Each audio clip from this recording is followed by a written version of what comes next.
इतने छोटे कि जिस दिन हम तय कर लेंगे तो इंशाअल्लाह उसको लपेट के असद भाई की शेरवानी में डाल के हैदराबाद भेज सकते हैं। अस्सलामु अलैकुम वरहमतुल्लाहि वबरकातुहू। मैं अकेला ही चला था जानिबे मंजिल, मगर लोग आते गए कारवां बनता गया। ये शेर इम्तियाज़ अली साहब पर बिल्कुल फिट बैठता है। अकेले चले थे और आज उनके साथ हज़ारों नहीं बल्कि लाखों की तादाद में मुसलमान हैं, आशिक़ान रसूल हैं।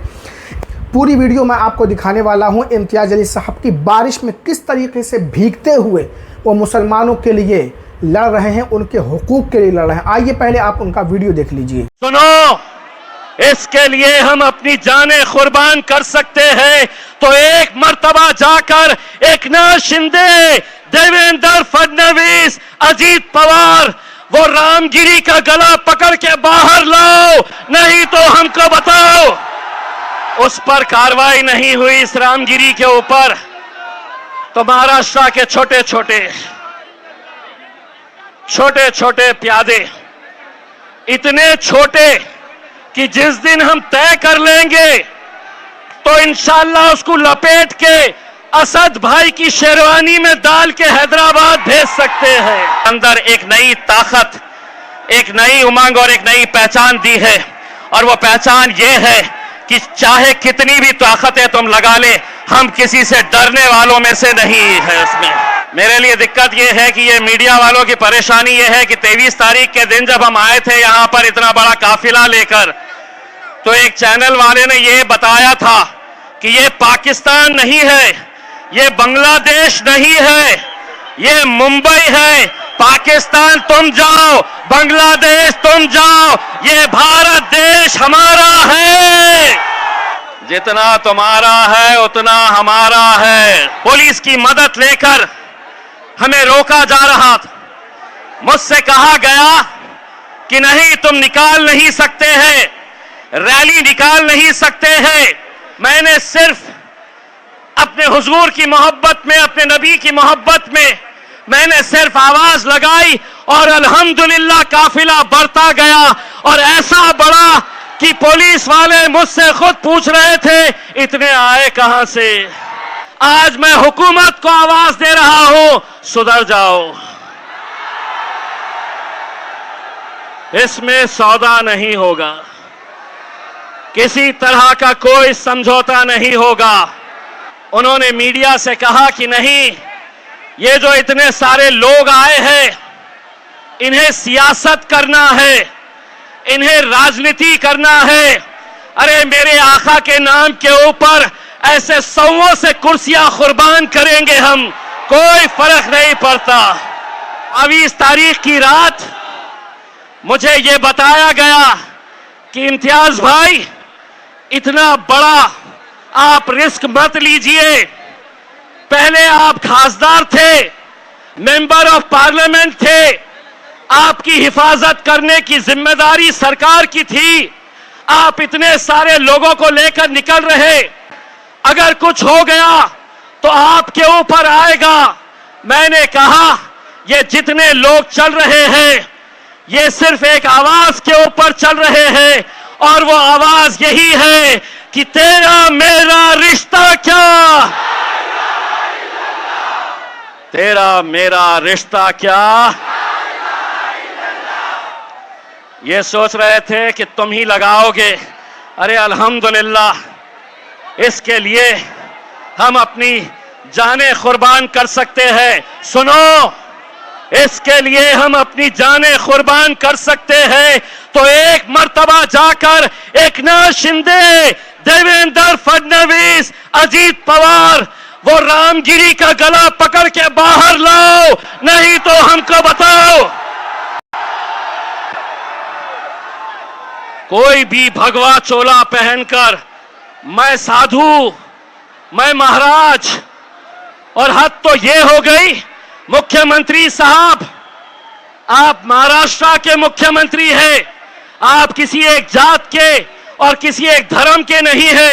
मेरे भी मुख्यमंत्री हैं आप, लेकिन मुख्यमंत्री एकनाथ शिंदे कितने होशियार हैं। अब मैं आपको बताता हूं, जब ये रामगिरी ने हुजूर के खिलाफ गुस्ताखी की तो दूसरे ही दिन एकनाथ शिंदे आए, उसको बाजू बिठाया और उन्होंने कहा मराठी में, तुमच्या केशाला ही हाथ लावू देणार नहीं, तेरे बाल को भी धक्का नहीं लगने देंगे।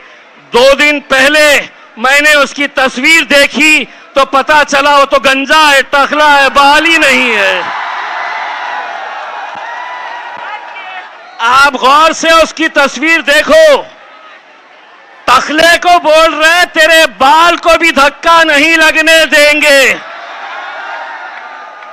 वाह, आप समझे ये कौम मुर्दार हो चुकी है, इनमें जान बची नहीं है, इनके तरफ से कोई बोलने वाला नहीं है, इनकी तरफ से कोई आवाज उठाने वाला नहीं है। अरे हमने तो सिर्फ एक छोटी सी झलक दिखाए, जिस दिन दोबारा ये ऐलान करेंगे, कोई इसके अंदर हम नहीं चाहते हैं कि कोई राजनीति का झंडा इसमें आए, किसी पार्टी के बैनर के तले नहीं, लेकिन मैं इस महाराष्ट्र के और इस मुल्क के मुसलमानों से हाथ जोड़कर यह अपील करना चाहता हूं, कब तक हम इस तरह बटे रहेंगे? अगर आज इस हद तक बात पहुंच चुकी है कि हमारे नबी के खिलाफ भी अगर गुस्ताखी खुलेआम हो रही है और हम अलग अलग उसमें बटे हुए हैं, मेरे भाइयों, एक बार बाहैसियत मुसलमान हमको एक ताकत बनकर खड़े रहना है। तुम रहो किस जमात में रहना चाहते, किस पार्टी के अंदर रहना चाहते हैं, तुम रहो, लेकिन इस मामले के अंदर अगर एक आवाज बनकर खड़े रहे, यकीन मानिए इस कौम के अंदर इतनी ताकत है कि अच्छी अच्छी हुकूमतों को यह झुका सकती है। मेरे भाई, हमसे हमारे दूसरे गैर कौम के लोग पूछते हैं कि आखिर आपके मोहम्मद पैगंबर मुस्तफ़ा सल्लल्लाहु अलैहि वसल्लम आपके लिए क्या मायने रखते हैं? तो मैं उनसे सिर्फ यही कहता हूं, हमने आंखों से देखा नहीं है मगर, हमने आंखों से देखा नहीं है मगर उनकी तस्वीर सीने में बसाए हुए है। हमने आंखों से देखा नहीं है मगर उनकी तस्वीर सीने में बसाए हुए हैं। मेरे भाई, उस पर कार्रवाई नहीं हुई इस रामगिरी के ऊपर, तो महाराष्ट्र के छोटे छोटे प्यादे, इतने छोटे कि जिस दिन हम तय कर लेंगे तो इंशाअल्लाह उसको लपेट के असद भाई की शेरवानी में डाल के हैदराबाद भेज सकते हैं। इत्तू सा और वो समझ रहा है कि मैं कुछ भी बोलूंगा हुकूमत मेरा साथ देगी। अरे खुद अकेले घूमता नहीं है, 6 गाड़ियां लेकर, बाउंसर्स और पुलिस वाले लेकर, अगर सही मर्द का बच्चा है तो इस इलाके में अकेले बुलेट के ऊपर आके बता, सड़क चलते लड़के तेरे को टप्पू कैसा मारेंगे। वरना आज मेरे शहर औरंगाबाद में आकर देख, इम्तियाज जलील आज भी अकेले बुलेट के ऊपर घूमता है, किसी माइकल आल में हिम्मत नहीं है कोई रोक सके। मस्जिद में घुस के बोले मुसलमानों को चुन चुन के मारेंगे। आपा हटा दो, सब हटा दिए, ये हटा दीजिएगा पीछे, ओ आपा पीछे।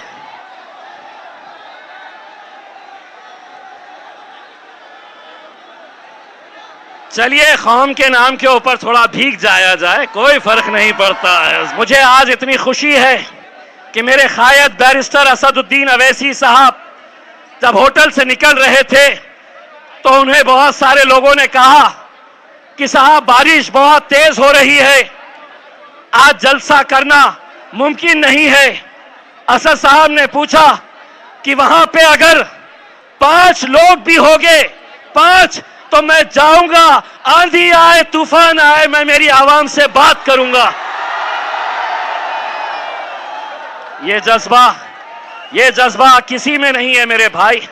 हम भी आपकी तरह भीगने के लिए आए, लेकिन माइक वाले ने कहा कि साहब अगर माइक हमारा भीग गया तो ये माइक बंद हो जाएगा, तो इसलिए इसका सहारा लेना पड़ा। वरना ये तय कर लो, अगर आप धूप में बैठेंगे तो हम भी धूप में बैठेंगे, आप बारिश में बैठेंगे तो हम भी आपका बारिश में साथ देंगे। बस मैं आप लोगों से जाते जाते असद साहब को यहां बुलाने से पहले एक नारा चाहता हूं, तेरा मेरा रिश्ता क्या। इम्तियाज जलील के हौसले को, हिम्मत को सलाम है। दाद देना पड़ेगा ओवैसी साहब की हिम्मत को कि बारिश भी इन लोगों को नहीं रोक सकी। मुसलमानों के हुकूक दिलाने के लिए, रामगिरी जैसे गुस्ताख नीतीश राणे को सज़ा दिलाने के लिए बारिश में अपनी सेहत का भी ख्याल नहीं कर रहे हैं। मेरे प्यार नाजरीन, इम्तियाज़ जलील साहब जैसे मुसलमान को, रहनुमा को, कायद को, लीडर को, आशिक़ मुस्तफ़ा को, आशिक़ रसूल को किसी राजनीति की ज़रूरत नहीं होती है बड़ा काम करने के लिए। आज उन्होंने वो कारनामा करके दिखाया जो राजनीति में रह करके लोग नहीं कर पाते हैं। तो ये सब बरकत है इश्क़ मुस्तफ़ा की। नामूस रिसालत की खातिर उन्होंने अपना कदम आगे बढ़ाया और फिर लाखों का काफ़िला उनके साथ हो गया। मेरे प्यार नाजरीन, तो हमें यह अहद कर लेना है कि हमारे रहनुमा, हमारे कायदीन, लीडर इम्तियाज़ साहब, ओवैसी साहब जैसे ही होना चाहिए और इनको हमें मजबूत करना है ताकि ये हमारे हुकूक़ की लड़ाई लड़ते रहें और हमें कामयाबी मिलती रहे। इस वीडियो के बारे में आपकी क्या राय है कमेंट करके ज़रूर बताएं। इस वीडियो को लाइक शेयर ज़रूर करें।